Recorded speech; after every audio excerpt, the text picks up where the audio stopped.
Hi, everybody. Welcome to Big Apple Mountain Tarot. I'm your host, Mike Rusnak.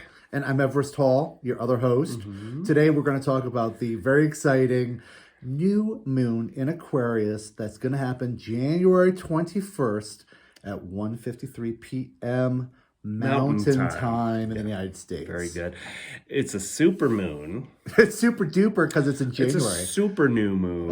Aquarius. It's the third new moon in a series of 5 that are occurring at 1 degree of their sign. Yes. Suggesting that we are in really new territory. Brand new territory. Taking these early steps into the year. Yeah. So we're very excited about that.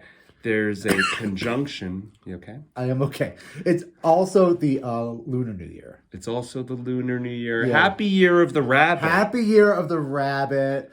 Rabbits it's a very lucky sign. They're very quick and speedy and social and lucky. I think it's going to be really beneficial. There's a community aspect. Good-natured energy. You don't find many evil rabbits, do you? No, you don't. Not really. They're very sweet and nurturing. Yeah. And so it's also my birthday coming up. Yay! Yay! So I feel like I have a lot of authority with Aquarius. So it's your birthday, and it is my birthday. Yeah, I know. And we're opposites. I'm in Mike's a Leo. Yeah. The energy is very, very different. I actually needed to take a couple days to look at what was happening because it was very confusing to me. Well, after 3 years of really heavy outer planet squares, Saturn, Pluto, Uranus, the Saturn-Uranus square of the last year. Crazy retrogrades. But we're out of it. We're out of it. At this point, by the 22nd, everything should be forward, correct? That's right. Until May. All the planets are forward. We'll have forward motion for 5 months. So enjoy it, you know? Yes. And it's not, flipping a light switch and suddenly everyone's, on the beam. Right. A lot of people are still living through trauma that they've gone through, thinking back to early childhood, coming through this protracted period where these energies were just, pressing on us. And we're thinking all the while about Pluto moving through its final degrees in Capricorn. We're looking at top-down structures being unmade. Governments are changing. Being unmade. Revolutions are happening. Societal structures. It's been a heavy couple years, and I'm really thankful for this quiet time until now in spring, where we can really project our future intentions right onto those pinpoints that are coming up to us. Yeah, we could really plant some seeds for this Aquarius new moon and really get out of our comfort zone and maybe reach out to the community. Yes. Identify who it is who you think is your tribe. Right. Well, Aquarius rules. Yeah. Well, Leo is individual. It's like fun, daddy, like papa energy, like taking everyone out to the water park. And then Aquarius on the other side of it is, maybe the water park, the community, the group. That works. So there's a certain amount of sociability, although Aquarius is a very intellectual and eccentric energy. It's really kind of focusing its mental capacities towards the group and Saturn is the planet of Aquarius. Yes. Right? Saturn's traditional rule of Aquarius, and same with Uranus, which is the modern ruler of Aquarius that was discovered in the 17th century. And so there's 2 rulers, and Saturn is in Aquarius, conjunct with Venus. So Saturn's at 24 degrees, Venus is at 23 degrees, Sun is at 1, Moon is at 1, Pluto is at 28 degrees of Capricorn. So Sun, Moon, Pluto are in a conjunction. Yeah. So we are still focusing on governments, top line. As Mercury moves towards Pluto too, it will come in conjunction on February 10th. So we will be talking a lot about America, what's going on in the news, what's going on. There's going to be, throughout this year, as Pluto moves through these final degrees, there's going to be a lot of noise, but it's not going to feel as it did for the last 3 years. It's not going to be like crushing us. We're going to throw it over our backs, like go, okay, whatever. Well, We know it's moving. the United States Pluto return is kind of finishing itself up right now. We're still in it though. I We're mean, still we, in we it, but did it's just come finishing. through it on the 27th, and then again, Pluto will retrograde over this year, and it will hit 27 degrees, 33 minutes of Capricorn once again. Got it. But next year, Pluto will be in the sign of Aquarius for 9 months, Yes. and it will feel very different. We're still getting a preview of it right now. So plenty of reasons to rejoice and know that we are moving into the future. And speaking of rejoicing, let's cut to our ephemeris. Okay, yeah. Bear with us. We're trying out new technologies. It's a very Aquarian activity. Yes, it's a very Aquarian activity. So we're just going to move to the ephemeris and we'll be right back. Okay, we're back and we're talking about our little ephemeris here. So as you see, we have the sun and the moon and Pluto conjunct. Pluto is conjunct out of sign. It's in Capricorn. And the moon and the sun are 1 degree Aquarius. This lets us know that this is a really new energy, a new start. Aquarius is a very communal, social sign. It rules technology, electricity, Science, discovery. It's what's for the benefit of humanity in the larger kind of global scheme. And then on the other side of Aquarius, you'll see we have beautiful Venus. And she's conjunct with Saturn, the taskmaster. Yeah, at 24 and 23 degrees. And Venus and Saturn conjunct is not like a Valentine's Day celebration. No, this is where I kind of struggled to figure this out.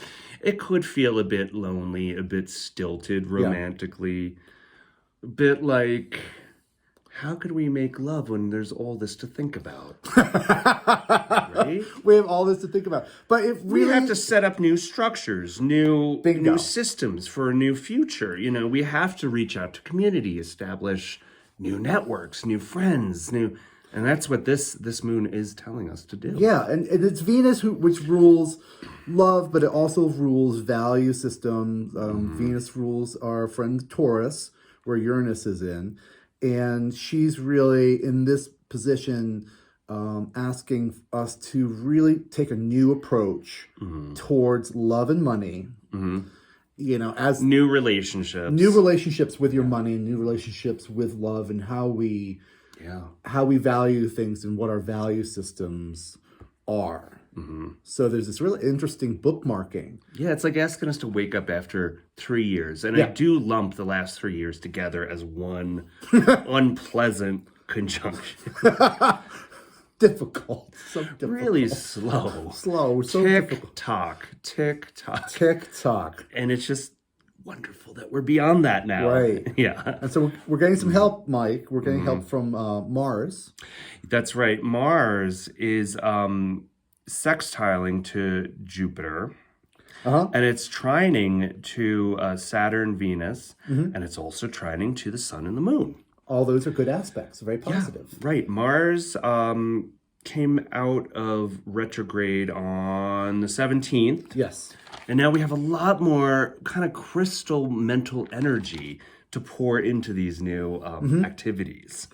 Yeah. Which is a new change over the past kind of like short period, because Mars in Gemini has been very intense for a lot of people. Yes, and retrograde, it's outright burnout energy. Burnout. I'm so mentally burnt out from thinking about things and reading the news and the information that's been coming in, I've been digesting. It's just boring us to death. And I feel like you are correct, Mike, when you say that it's a real trusting kind of intuitive space and not necessarily so intellectual.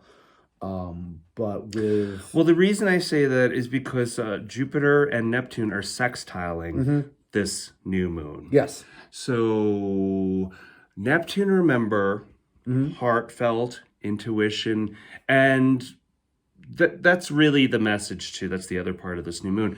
We're asking ourselves to go into this new energy heartfelt, really tender, with a lot of love. The more love that you could pour into where you are, the better off you're going to be.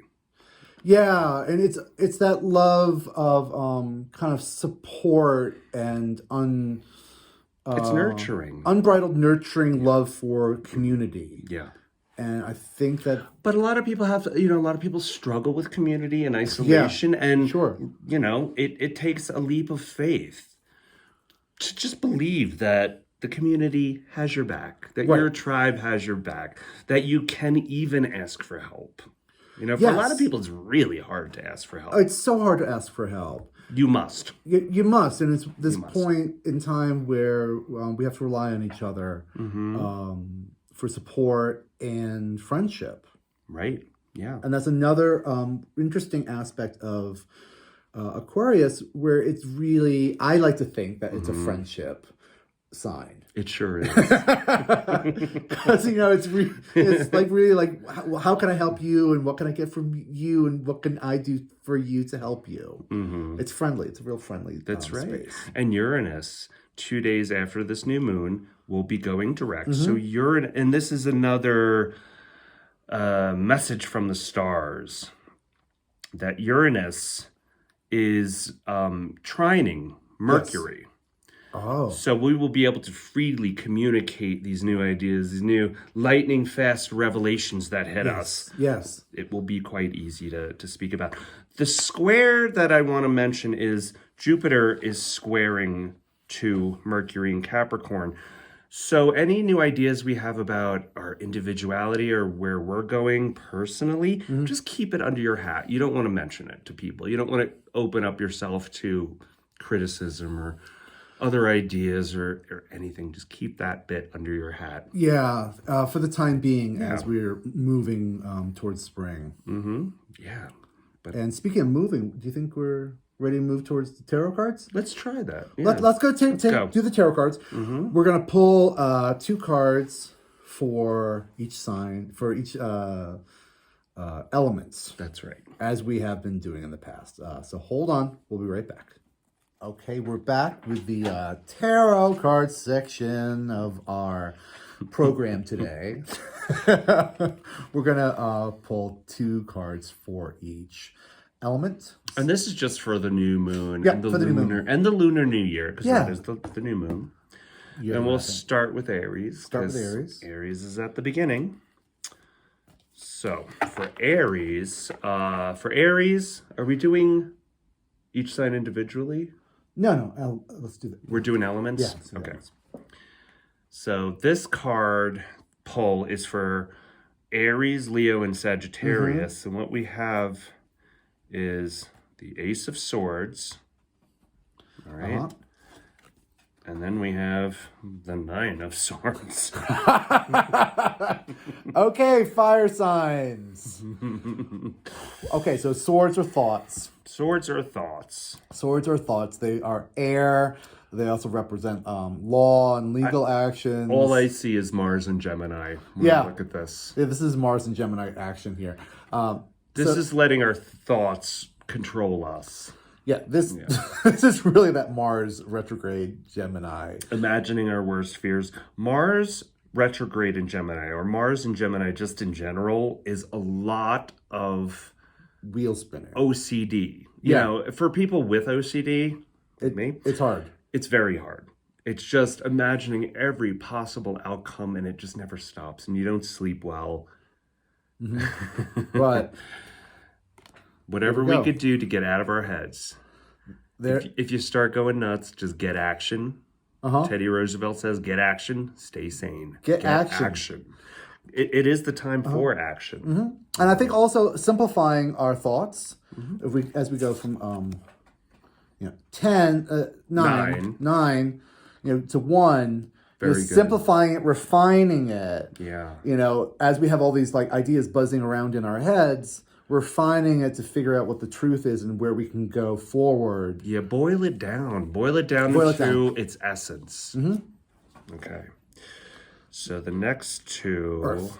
are Earth. So that's Taurus, Virgo, and Capricorn. We have another 9. Another 9. Interesting. 9 of Cups, right? Hold that one. And then we have the 5 of Cups. Whoa, okay. Weird. Weird, but not so weird. Not Tarot never lies. How would you talk about this, Mike? Well, I would say that this is, Kind of really similar to what we got for the fire people. it sort of is. Sort of thinking that you got everything, thinking that you're set, thinking that you're in a much more stable, but you're defensive about it too. This is a haughtiness. Yeah, this is an emotional haughtiness. As you see, he's got a little red turban, so he's thinking about his emotional wealth. I got everything I need and nothing more, and I'm fine, and maybe that's not true. Maybe that's the story we're telling ourselves. Maybe I'm full of shit. Because, here we go. We have the 5 of Cups. And I love that card. I love the 5 of Cups. I love the 5 of Cups. It's like a hard truth. Hard rain's going to fall. But... Well, since I've moved to the desert, I appreciate harshness a little bit more. It's nature's way. It's nature's way. It's nature's way. Yeah. This is just reminding you to live in gratitude. For what you have here. Yeah. And these cups that have spilt, this figure in black is mourning the loss. He's not paying attention to what he has. He's on the bank of a river that he can't cross because he doesn't see the bridge behind him. Yeah, well, cups signify emotions, but these might be emotions that you've had about an idea or a project that's fallen through. And you don't really know how to, kind of pick up the pieces and move forward just yet. It's like there's a lot of grief involved. Well, there's a lot of grief, but there's also being that what we've gone through over the past 3 years, bingo, here. And there's this emotional haughtiness where there could be a falsehood that we tell ourselves. Yeah, and it's been stripped away. Where's the between this card and this? That's where we want to find ourselves. Right. Living in gentle balance. Yeah, but living in gratitude. Living in gratitude, accepting our losses and our fate, and just moving on with what we have to the new town, which is right over here. Right. Okay. So now air. Air. So Gemini, Libra, and Aquarius. That's you. Well, Everest. Here we go. One more time. We have the 8 of Cups. Oh, shoot. Okay. The 8 of Cups, and then you have the Queen of Cups. Wow. All right. Hello. Really, a very similar message here. So 8 of Cups, this figure, cloaked in red, action, is moving away. I always feel like there's kind of a process that's been completed where they fulfill their task and now they have to kind of move on to something else. Open shop somewhere else. Yeah, open shop somewhere else. You've gotten emotionally what you need out of this. If you see, he's walking through this watery landscape kind of towards the source of water. The moon doesn't look too happy. No. There's definitely a sadness. But you have to live through the sadness. Yes. There is no keeping unpleasant emotions at bay. That doesn't help you. It makes us weaker if we're not living through sadness. And who wants to live through sadness when we have TikTok, when we could just distract ourselves? Right. We must sit with these unpleasant emotions to gain the inner knowledge. And as we see, we have the Queen of Cups. This is the only card where the cup is covered. So there's an emotional kind of reverence happening here. She's got a cape of clouds. She's on the beach. It's all very aquatic. She's got the source of her water, her emotional space that's kind of covered and quiet. Yeah. She is the mistress, the master of her emotions. That's right. Which is what we have to do in order to move beyond where we were. All right. So now we are at water. We've been at water. I know. Okay. So this will be Cancer. Okay. So water, Cancer, Scorpio, Pisces. There we go. How could I forget? Knight of Wands. Okay. You hold that there. And then the Five of Wands. I swear we mixed these. I swear we shuffled so well. Okay, so Wands are fire. Okay. And we have Mars in Gemini. And Mars rules Scorpio. Mars rules Scorpio. Yeah. So we got kind of like Mars action here. Cautious night. Cautious thought. Cautious thought, cautious night, cautious. It's caution about a new idea, a new passion, here's a new scheme I have.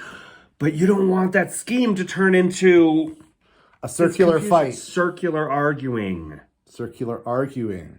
Yeah. So there's a certain amount of thoughtful actions needing to happen here for our water friends. Yeah. But simplicity is simplicity. key. Simplicity is key with this this month and this moon. And I feel since it's such a new energy, there's also, there's the endings. And how do we process the endings while we're in this early Aquarian energy? Right. Caution. Be prepared, but kind of like just like the see the terrain. The 1 degree of the sign, baby steps. Now with Mars in Gemini, it's important to dream really, really, really, really huge. Dream big, but take little steps, little practical steps. All right? Yeah. That's the only way gracefully into this year. So there's the key. So there is the key. Yeah. And at the bottom of the deck, we have the Four of Pentacles, which is a lot of fixed sign energy, isn't it? Yeah. So at the root Aquarius of is a fixed sign. Yeah. And Taurus and Scorpio. Yeah, that's our north-south nodes. Fixed sign energy. Be soft. Be soft. Be soft. And I think be soft and gentle and accept the changes and the possible losses that we've all been going through. Become just mentally fluid. Just let it all go. Let it go. Let it come. Let it go. Let it go. Talk to some friends. Meet some new friends. It's really important to reach outside of your comfort zone. If you've been in a kind of comfort zone, which comfort zones can become very uncomfortable after a while. Oh, they can become prisons. It's like prisons, right? Yeah. Reach outside. Talk to your community. Identify who is your community. It's really important work. I think so. Yeah. And with that, we thank you very kindly. Happy Aquarius new moon. Happy Aquarius new moon. Happy Year of the Rabbit. Yes, happy Year of the Rabbit. Happy Year of the Rabbit, everybody. We should feed the bunnies. Oh yeah, we should feed. We have rabbits. We have rabbit warren underneath us. We'll feed them something delicious for the new year. Yeah, we're their guests. So we thank you very kindly. Bye. Bye.